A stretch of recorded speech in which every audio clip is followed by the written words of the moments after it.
அஸ்ஸலாமு அலைக்கும் வரஹ்மத்துல்லாஹி வபரகாத்துஹு.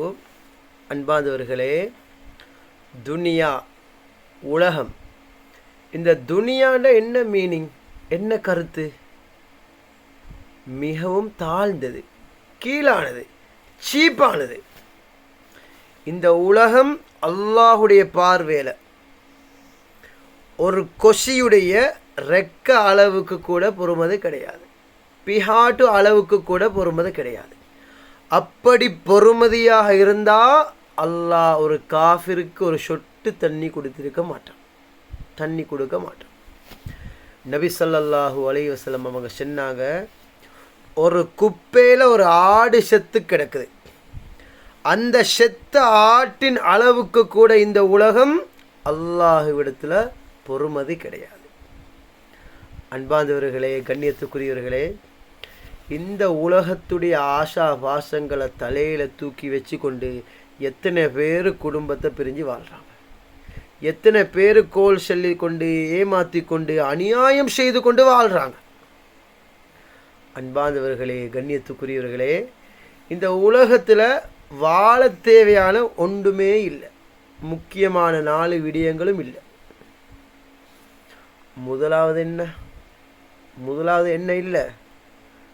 ஹயாத்து, வாழ்வில்லை, எல்லாருக்கும் மௌத்து வரும். 2வது சந்தோஷம் இல்லை, கவலை வந்துடும். 3வது வாலிபம் இல்லை, வயோதிபம் வந்துடும். 4வது ஆரோக்கியம் இல்லை, நோய் வந்துடும். நாங்கள் எவ்வளோ முயற்சி செஞ்சாலும் மௌத்துலேருந்து தப்பேலாம். நாங்கள் எவ்வளோ முயற்சி செஞ்சாலும் கவலை வந்தே தீரும்.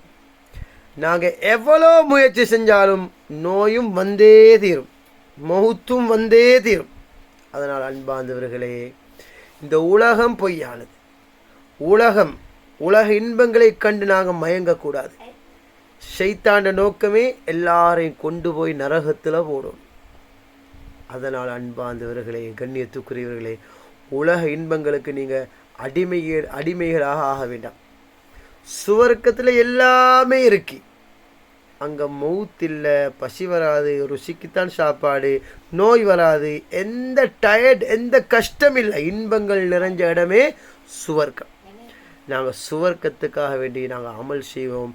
அல்லாஹுடைய பொருத்தத்தோடு இன்ஷா அல்லாஹ் சுவர்க்கம் கிடைக்கும். அல்லாஹுக்காக வேண்டிய அமல் செய்வோம். இன்ஷா அல்லாஹ் அல்லாஹ் சுவர்க்கத்தை தருவான் இன்ஷா அல்லாஹ்.